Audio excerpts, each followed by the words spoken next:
Back up phone, my cares and woes. Oh, what a beautiful morning. Hey, thank you all for coming. It's so great to see you all. And to help welcome back J.J. Donovan to the sidewalks of Fairhaven. He came here in 1888. There weren't any sidewalks then, and when they eventually built them, they were made of wood. But he came in 88. He's here with us now, and he's going to be here for a long, long time, sitting in bronze, writing a letter to his bride, Clara. They were renting a room in Tacoma, and JJ came to Fairhaven with a pack on his back, he used to love to say. I came to Fairhaven with a pack on my back to plot the railroad from Cedro Woolley to Fairhaven. He'd been hired by by Nelson Bennett, the man who bought Fairhaven from Dirty Dan Harris, who was, of course, down in the Village Green. So JJ spent the rest of his life in Bellingham, but he's writing a letter to Clara describing the towns that she's going to be moving to. And the letter is an actual perfect replica of the letter that we found in the Treasures from the Trunk, and in which he describes and draws a wonderful little graphic of Bellingham Bay and the 4 little towns around the bay. So this will be a history lesson for future generations. So we're gonna show you JJ at the end of the program. I'm gonna make you suffer a little bit, but you're gonna like him because he was done by the same wonderful sculptor who did the Dirty Dan Harris statue.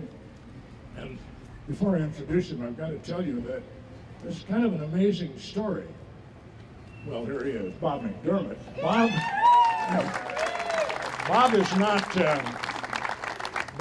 is not a spring chicken, but then there are several of us in the crowd. He didn't become a sculptor until he retired from a business career. His last go around, he was the head of all the maintenance and buildings, etc., at the atomic energy plant in Hanford. So he had a significant business career, and then he decided he wanted to be an artist. I suspect he always knew he was one. And he went off to school and learned to be a sculptor. And I can tell you, and as you know, he's one heck of a good sculptor. So Bob, thank you for a really great job. I'm thrilled with what you've done here.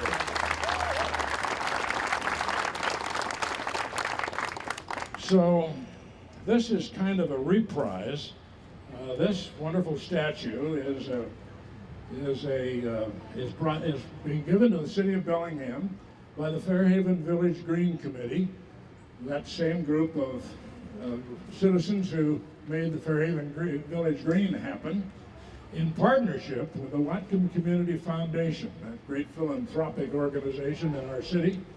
That when we committed to the city to raise half of the funds for the Fairhaven Village Green, we knew we were going to be raising a lot of money. We did raise $400,000, half of the cost of the green, but we didn't want to deal with the money.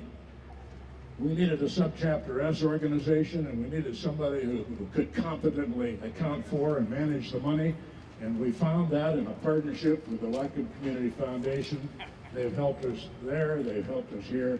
I'd like to introduce to you the CEO of the Whatcom Community Foundation, Maury Ingram.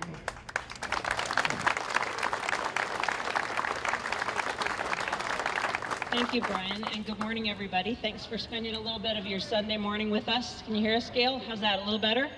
Louder. Okay. All right. I'll try not to shout to those of you in front. Good morning. It's so exciting to be a part of another endeavor of the Fairhaven Village Green Committee, which is more than ably led by our own Brian Griffin. One of the things that is really exciting is we get to meet a lot of people that are relatively new to the community at the Community Foundation, and they want to know a little bit more about what makes this community tick.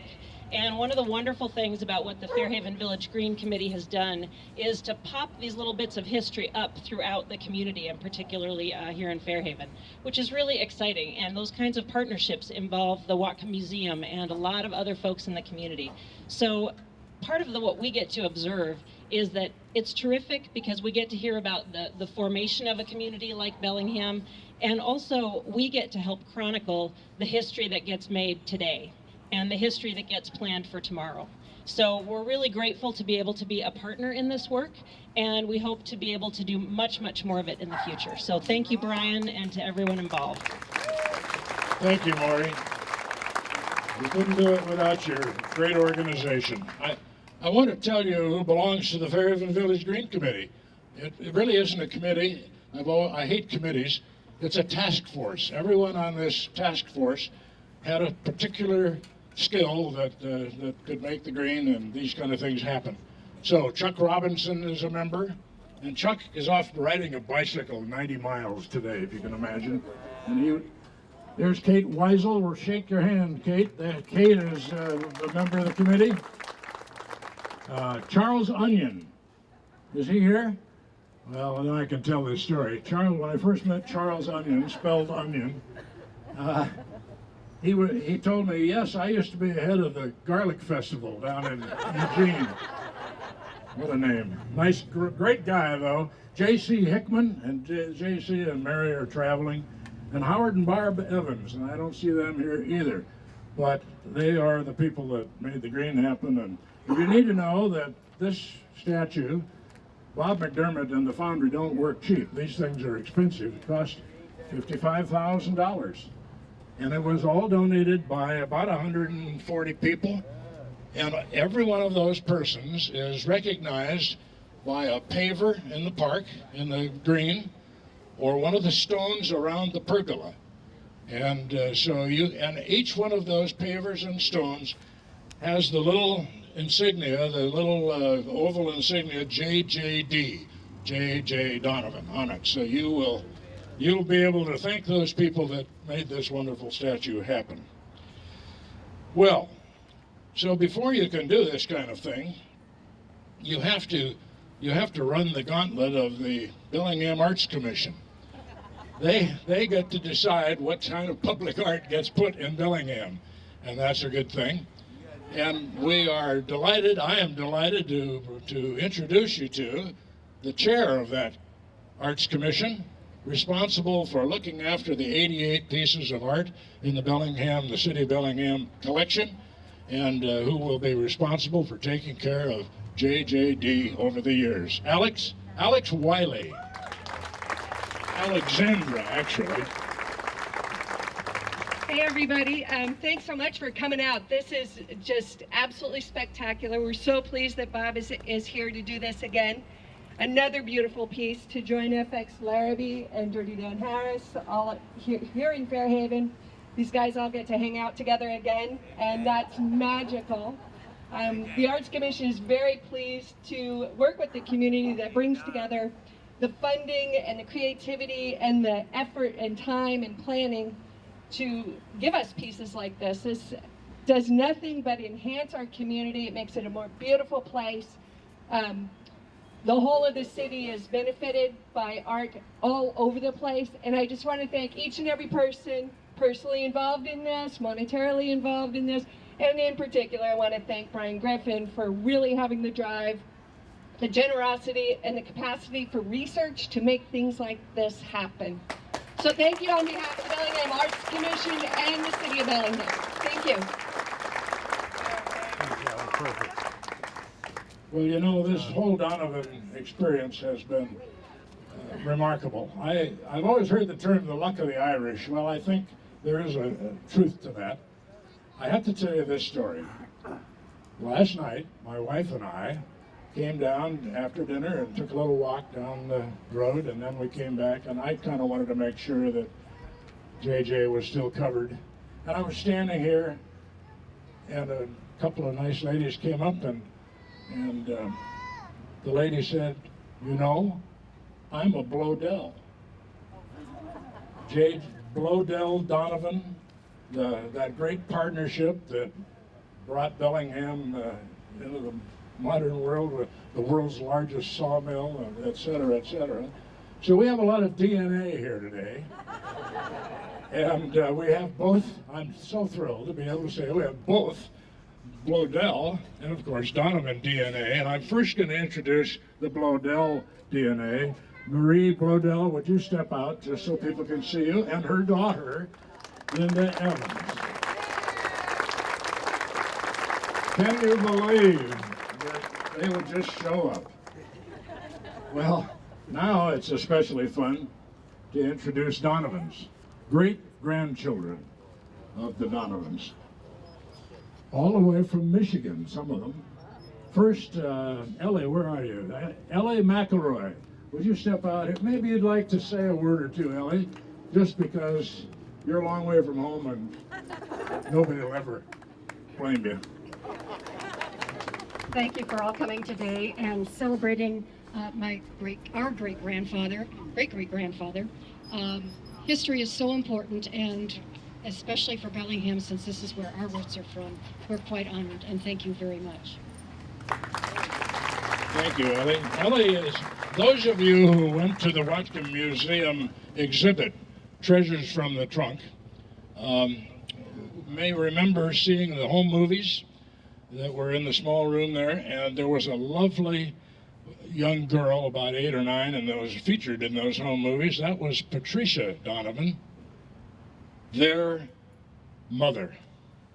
And I had the great opportunity, I don't know if I've told you this, but I talked to your mom 2 weeks before she died, and I asked her to write a letter to the nuns at the convent, begging them to give back the statue that JJ had given St. Joseph's Hospital in 1928. She was charming, and I just thought, what a great gal. And she did write that letter, and it must have worked, because that statue is now beside the entrance to St. Joseph's Hospital. Another Donovan, the brother of Ellie, Jocko Donovan, or Jocko Cunningham. Would you come on out and say something, Jocko? Yeah! Well, I think this really is a magical moment for our family, and I really want to thank Brian, because from all this, from the Whitcomb Museum and all this, has really brought my great-grandfather to life for me. So it's really meant a great deal. Thank you all very much. Thanks, Jocko. Well, now we're going to hear from another Donovan, and this is Patrick Donovan, a good Irish name for sure. Pat lives in Seattle. He's a retired airline pilot, and he's been of great assistance to me in this project. Pat, come up and say a few words, if you would.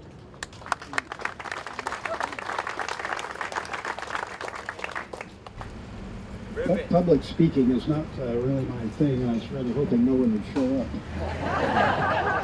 But unfortunately, you have. I will keep it brief. As the others have said, fortunately, Brian's given half my speech anyway, so I don't have to do that half. The family is just thrilled to bits by all of this. This is an amazing exercise. A lot of them couldn't come. Louder? Okay, how's that? That good? A lot of them couldn't come, but we've got some real heartfelt emails from virtually everybody out there. Brian is immensely appreciative. But 126 years later, JJ's arrived again in Bellingham. I will be shortly moving back to Bellingham myself, as a matter of fact. I just bought a condo here in Fairhaven after wandering the world. You know, it's fairly frightening to get into this family thing. You know, you tend to find rum runners and horse thieves and, you know, dodgy business deals and ladies that are not really accounted for. But, you know, with not a bit of it with JJ, not a bit. He was devout. He was a teetotaler. He was an amazing guy. He really lived the good life.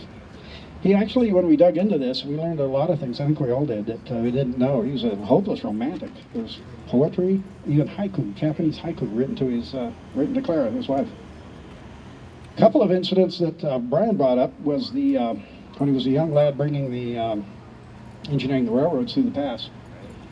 He was tasked, the Chinese had gone on strike. You know, they had all the Chinese laborers on the west side of the mountains. They'd gone on strike, and he was told to go down and get the Chinese back to work and use force if you have to. His response was to tender his resignation. And years later, in the 1920s, they had Ku Klux Klan was in Bellingham. You may not realize that. I didn't. And that they wanted to march in the Tulip Day Parade. J.J. said no. He had the power to stop it, and he did. He did. I'll not go into all the drone on about the endless details of his life. That's in Brian's book, which will be published shortly. Will it not? If I can go off script a minute, I think the next bronze statue needs to be Brian Griffin. He'll be sitting on a bench playing his ukulele with Beulah, his pet crow, on his shoulder. I've been sneaking around behind his back, digging up some embarrassing facts. Of course, as you probably all know, he had a successful insurance company here that, oddly enough, my mother was distantly related to. But we all have a few failures. Brian's football career lasted one day. It's true, isn't it?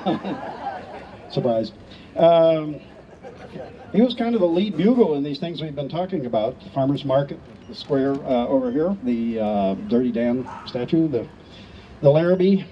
He's written 3 books on Bellingham history, 2 more to go. World's expert on mason bees. Raced sailboats. Had a canal boat in France. Watercolors. Now he's building ukuleles from scratch. He even invented a new one at the block party last week. Sorry, I've lost my notes. And over 30 films on local residents. Wow, is it really? Oh, I didn't know. There's one I didn't know. No, an amazing character, and you can't imagine what he's done to the family. Heaven only knows what he'll get up to next.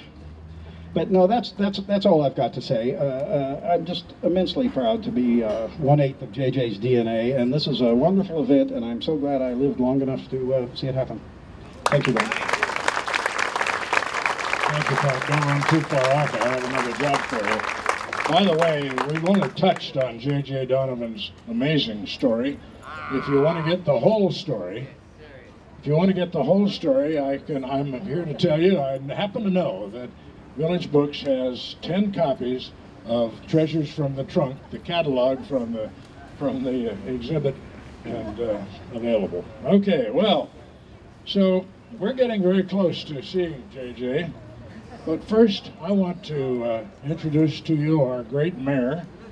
But before I do that, I want you to know that the mayor is a Southsider through and through. She grew up on the South Side. Her father and her grandfather, her father's father, were stalwart members of the Croatian community that made such a lasting impact on the culture and history of Fairhaven. They were purse seine owners. Her grandfather from the island of Vis in the Adriatic. Great people. On her mother's side, she's a Swede. Her grandfather was Knut Everts. Knut was a Swedish immigrant who had taken art in Sweden. He immigrated. He operated a foundry over by, well, where the food bank now is.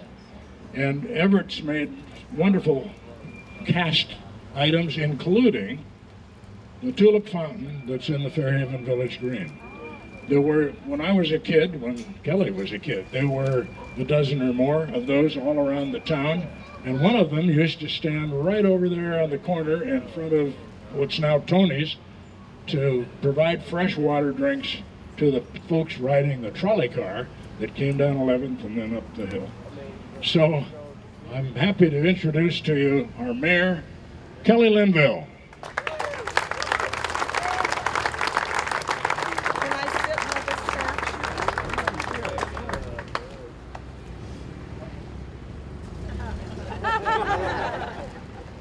We don't get to see him yet, but Brian wanted me to tell you a little bit of history from my perspective. And then when you unveil your great-grandfather, is it great-grandfather? Then I'll sit by him when I can see him. The reason Brian knows so much about my family is my father, Martin Coolgis, is one of his 30 oral histories that he did. And I'll tell you, I learned things about my family that I didn't know until I listened to what Brian had interviewed my dad about. He's a very private man and did not share a lot of his exploits through his life. And he is still sitting up at 105 Hawthorne Road waiting for me to come and visit today. So it's kind of exciting to be a part of Bellingham, besides being able to be the mayor, which I appreciate, but to remember what it used to be like when I was a child, elementary school child, up at Lowell Elementary School, and I would walk through this community. Everybody close your eyes and imagine there's Groom's Hardware, there's Fairhaven Grocery Store, they're all gone. And then imagine boarded up buildings all the way up both of these streets. There's Fairhaven Pharmacy, and then there were a couple taverns. Louder, he said. And that's what I walked through when I walked from Lowell School to Hawthorne Road. Look at what has happened now in Fairhaven. The vision of the people, your relatives, that wanted to see us be a vibrant community north of Seattle, and not an afterthought, a la the Alaska Ferry. I believe that if JJ was here today, he would be thrilled at what all of the people in Bellingham, and especially Fairhaven, have done to make sure that this community doesn't forget its history. And I think that that is one thing I especially want to personally thank Brian for, is this community will not forget its history, because people like Brian Griffin would make sure that we don't. So thank you for coming today, and I'm excited to see what your great-grandfather looked like.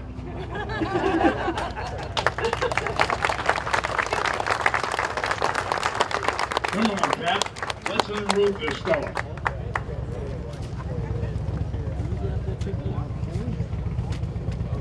Oh no, go ahead. By the way, a woman walked by just after we robed him up Friday and said, "Oh, they finally caught that terrorist."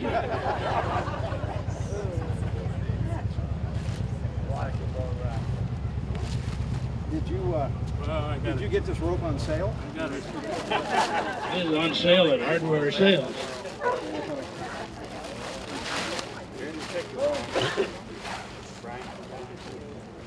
Oh. Behind it. Okay, you ready for this? What? Whoa, wait a minute. Brian, move behind this. Is that it? Good. Ta-da!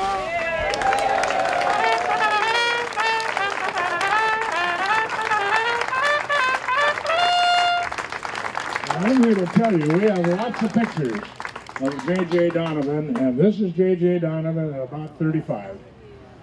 Bob, you really nailed him.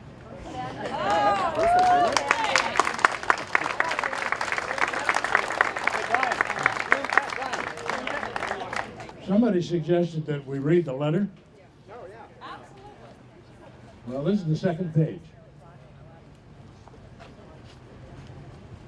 I don't know how much time I'll have at Utsalati, but we'll probably be at Whatcom Tuesday morning. Address me, please, at Bellingham, the first Bellingham, by the way. You'll see the towns are thusly. And here's this wonderful little graphic showing Bellingham Bay and the towns of Whatcom, Seaholm, Bellingham, and Fairhaven around it. So the letter goes on. Bellingham has the best hotel and will be most convenient for us, as I shall have business both at Fairhaven and Whatcom. It is only 4 miles from Fairhaven to Whatcom. Of course, he walked. I'll write you from Utsalati.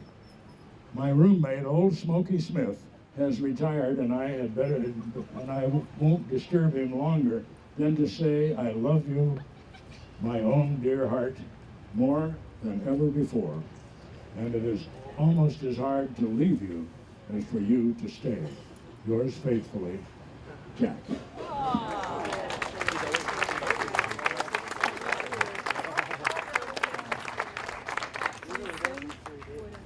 He's balding.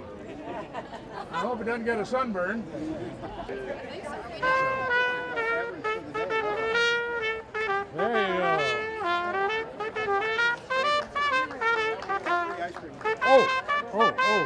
Oh, I almost forgot. One more thing. The good folks at Rocket Donuts will give you a free ice cream sandwich if you will go in there. There are 100 of them. I think that ought to take care of everybody. So go get yourself an ice cream sandwich thanks to Rocket Donuts.